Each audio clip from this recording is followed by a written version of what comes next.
हरिपुर नामक एक छोटे से गांव में एक मछुआरा रहता था। उसका नाम रामू था। रामू अपनी मछली की खेती से मछलियां पकड़कर बाजार में बेचता था और इसी से अपने परिवार का गुजारा चलाता था। एक दिन सुबह सुबह रामू अपनी पत्नी को जोर से पुकारने लगा। अरे गीता, सुन रही हो कि नहीं? कहाँ चली गई हो? मेरा मछली पकड़ने वाला जाल जल्दी से उठा लाओ, मुझे तालाब पर जाना है, बहुत देर हो चुकी है। तुम भी ना हर छोटे बात के लिए मुझे बुलाते रहते हो। क्या ये काम अपने हाथ से नहीं कर सकते? मैं बच्चों को स्कूल भेजने की तैयारी कर रही हूँ। तुमने बस एक जार के लिए इतना शोर मचा दिया। बस ठीक है, इतनी बातें मत सुनाओ, मैं खुद उठा लेता हूँ। कल से तुमसे कुछ नहीं कहूँगा। खैर छोड़ो, एक जरूरी बात सुनो। गोलू, चिंटू और मीना के स्कूल टीचर का फोन आया था। बच्चों की फीस जमा करने के लिए बार बार कह रहे हैं। तुम पैसे भरते क्यों नहीं समय पर? गीता, तुम परेशान मत हो, आज तालाब से मछलियाँ पकड़कर लाऊंगा। बाजार में बेचकर जो कमाई होगी उससे कल सुबह फीस भर दूंगा। अगर टीचर का दोबारा फोन आए तो बोल देना कि कल रामू खुद फीस भरने आएगा। ये कहकर रामू अपना जाल उठाकर मछली पकड़ने के लिए निकल पड़ा। नाव में बैठकर तालाब की तरफ चल दिया। रामू ने तालाब में जाल फेंका और खूब सारी ताजी मछलियां पकड़ी। फिर मछलियों से भरी टोकरी लेकर बाजार पहुंच गया। आओ भाई आओ, ताजी से ताजी मछलियाँ ले लो। आज सुबह ही नदी से पकड़ कर लाया हूँ। एकदम ताजा माल है, देखने में भी बढ़िया है। जो एक बार मेरी मछली खाता है फिर यहीं आता है। दाम भी सही लगाऊंगा, चिंता मत करो। जल्दी आओ, देर करोगे तो सब बिक जाएगी। ऐसा मौका रोज रोज नहीं मिलता। आओ और पसंद करके ले जाओ। भाई जरा मछली दिखाना, कौन कौन सी है? दिखने में तो काफी अच्छी लग रही है। घर के लिए बढ़िया मछली चाहिए। आज मेहमान भी आने वाले हैं, थोड़ी ज्यादा लेनी है इसलिए पूछ रहा हूँ। ताजी है ना, पुरानी तो नहीं है? अगर सही हुई तो रोज तुमसे लूंगा। पहले भाव बताओ, कितना लगा रहे हो? भाई सिर्फ 200 रुपये किलो है। इतनी ताजी मछली इस भाव में कहीं नहीं मिलेगी। सुबह सुबह पकड़कर सीधा बाजार लाया हूँ। देख लो, आंखें और चमक सब बता रही हैं। साफ करके दूंगा तो और भी अच्छी लगेगी। मेहनत बहुत लगती है इसे पकड़ने में। दाम बिल्कुल सही है, ज्यादा नहीं है। लोगे तो फायदा ही होगा। भाई 200 तो बहुत ज्यादा है, थोड़ा कम करो। मैं पुराना ग्राहक हूँ, पहले भी कई बार तुमसे ले चुका हूँ। मुझे आज 2 किलो लेनी है। इतना तो बनता है कि कुछ छूट दो, घर का खर्चा भी देखना पड़ता है। अगर सही दाम दोगे तो आगे भी आऊंगा। कुछ सोचकर कम कर दो। अच्छा ठीक है, तुम पुराने ग्राहक हो, तुम्हारे लिए खास रेट लगा देता हूँ। 170 रुपये किलो दे दूंगा। इससे कम में मुझे घाटा हो जाएगा। मछली भी एकदम ताजी है, काट कर साफ करके दूंगा। तुम जैसे ग्राहक रोज नहीं मिलते। बोलो कितनी तौल दूं? चलो ठीक है, 2 किलो तौल दो। अच्छी वाली चुन कर देना, अच्छे से काट कर साफ भी कर देना। घर में बच्चे भी खाएंगे। कांटे कम रखना अगर हो सके तो। ताजी देना, पुरानी मत मिलाना। जल्दी पाक कर दो, मुझे घर जाना है। अगर अच्छी हुई तो फिर आऊंगा। रामू ने मछलियां काट कर दे दी। धीरे धीरे सारी मछलियां बिक गईं। आज अच्छी कमाई हुई। अब कल बच्चों की फीस भर दूंगा। चलो घर चलता हूँ। दूसरी तरफ रामू की बगल में मछली बेचने वाले भोला की एक भी मछली नहीं बिकी थी। भोला मन ही मन जल रहा था और गुस्से में अपनी पत्नी से बोला, इस रामू की वजह से मेरे सारे ग्राहक उसके पास चले जाते हैं। पहले लोग मेरी दुकान पर भी आते थे, अब कोई मेरी तरफ देखता तक नहीं है। हर दिन मेरा नुकसान हो रहा है। अगर ऐसा ही चलता रहा तो मैं बर्बाद हो जाऊंगा। मुझे कोई ऐसा तरीका निकालना होगा जिससे रामू का धंधा हमेशा के लिए बंद हो जाए। लेकिन क्या करूं, कुछ समझ नहीं आ रहा। तुम इतनी चिंता क्यों करते हो? मेरे पास एक बहुत बढ़िया तरकीब है। अगर तुम चाहो तो काम बन सकता है। आज रात चुपके से रामू की मछली की खेती में जाना और वहाँ केरोसिन तेल डाल देना। उसकी सारी मछलियाँ मर जाएंगी। किसी को तुम पर शक भी नहीं होगा। फिर सारे ग्राहक वापस तुम्हारे पास आएंगे। वाह, क्या जबरदस्त उपाय बताया है। सांप भी मर जाएगा और लाठी भी नहीं टूटेगी। रामू को कुछ समझ भी नहीं आएगा। उसका सारा कारोबार खत्म हो जाएगा। फिर बाजार में सिर्फ मेरा नाम होगा। ठीक है, मैं आज रात यही करूंगा। चुपचाप जाकर काम कराऊंगा। सुबह होते ही मजा आ जाएगा।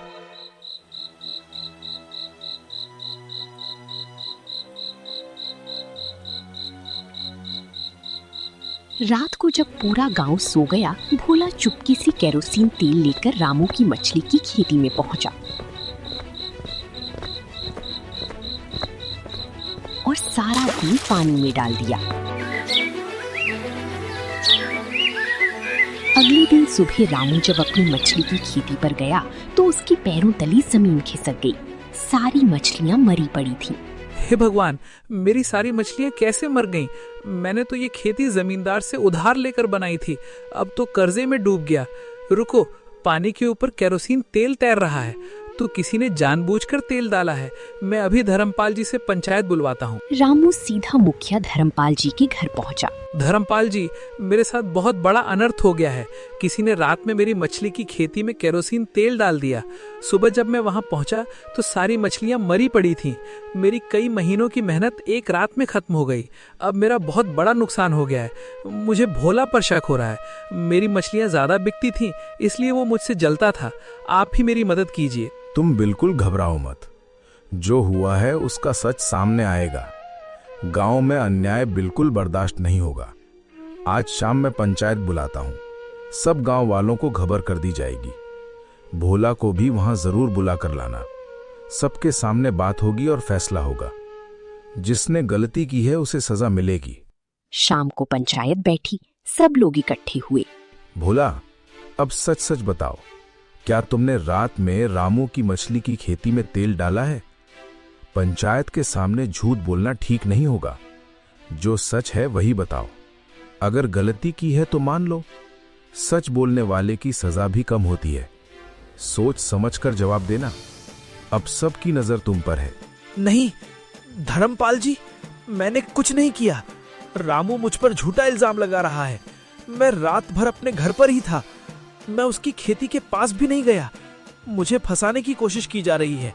मैं बेगुनाह हूं, मुझ पर भरोसा करें। मैं क्यों उसका नुकसान करूंगा? मैंने कोई गलत काम नहीं किया। ठीक है भोला, अगर तुम सच बोल रहे हो तो पता चल जाएगा।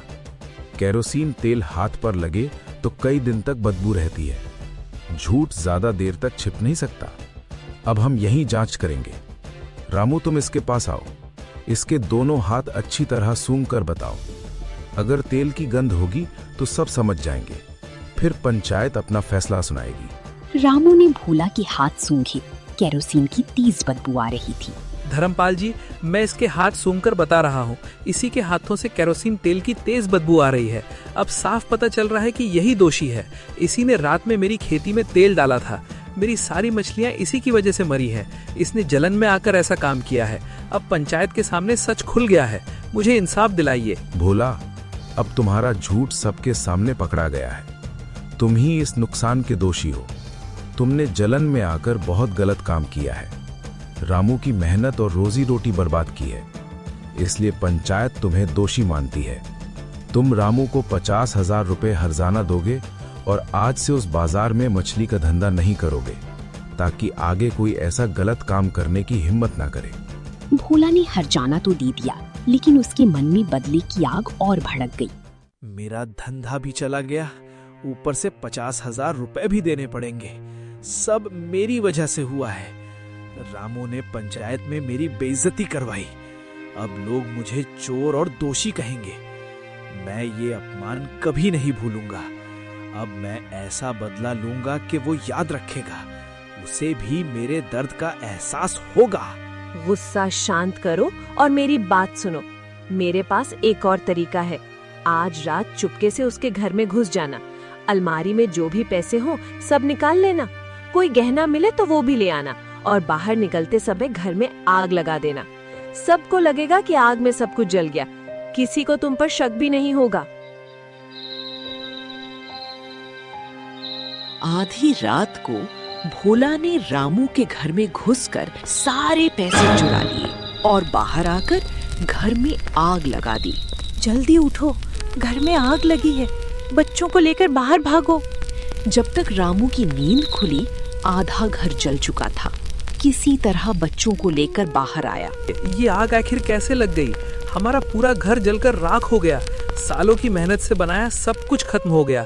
अंदर रखा सामान भी कुछ नहीं बचा। अलमारी के सारे पैसे भी जल गए होंगे। अब हमारे पास कुछ भी नहीं रहा। समझ नहीं आ रहा अब क्या करेंगे। हम पर बहुत बड़ी मुसीबत आ गई है। हे भगवान, ये क्या हो गया? हम बच्चों को अब क्या खिलाएंगे? रहने के लिए अब कहाँ जाएंगे? घर का सारा सामान जल गया। इतनी बड़ी मुसीबत क्यों आई? मेरे बच्चों का क्या होगा अब? हम किससे मदद मांगेंगे? सोचकर मेरा दिल कांप रहा है। गीता, तुम हिम्मत रखो और रो मत। मुसीबत की घड़ी में टूटना नहीं चाहिए। भगवान ने चाहा तो सब ठीक होगा। सुबह होने दो, मैं कुछ उपाय सोचूंगा। किसी से मदद भी मांग लेंगे। मेहनत करेंगे तो फिर से घर बना लेंगे। बच्चों को भूखा नहीं रहने दूंगा। कुछ ना कुछ रास्ता जरूर निकलूंगा।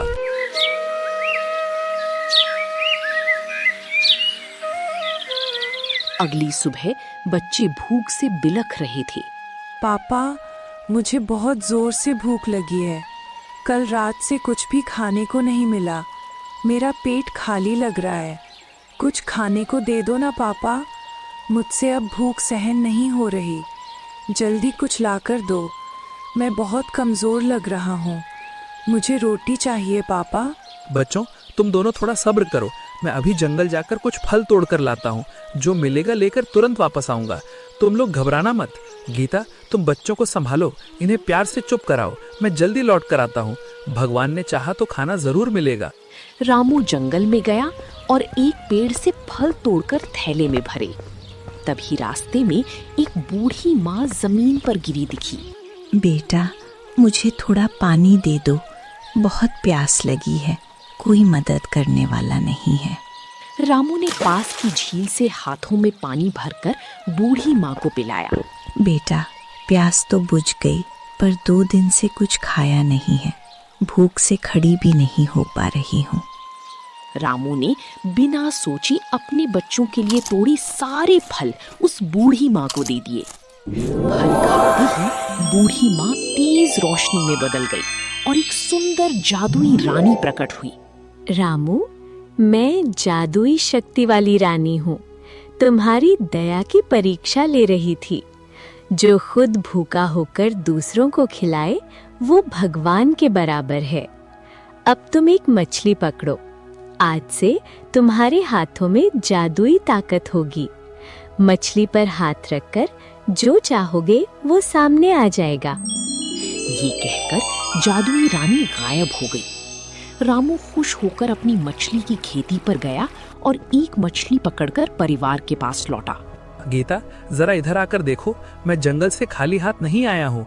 देखो, ये साधारण मछली नहीं है। ये एक जादुई मछली है। इसे हाथ में लेकर जो भी मांगोगे वो मिल जाएगा। हमारी सारी परेशानियां दूर हो सकती हैं। अब बच्चों को भूखा नहीं रहना पड़ेगा। भगवान ने हमारी सुन ली है। तुम्हारा दिमाग तो खराब नहीं हो गया? बच्चे भूख से रो रहे हैं। घर जल गया, खाने को कुछ नहीं है, और तुम मछली उठाकर आ गए हो। ऐसी बातों पर मैं कैसे यकीन करूं? ये समय मजाक करने का नहीं है।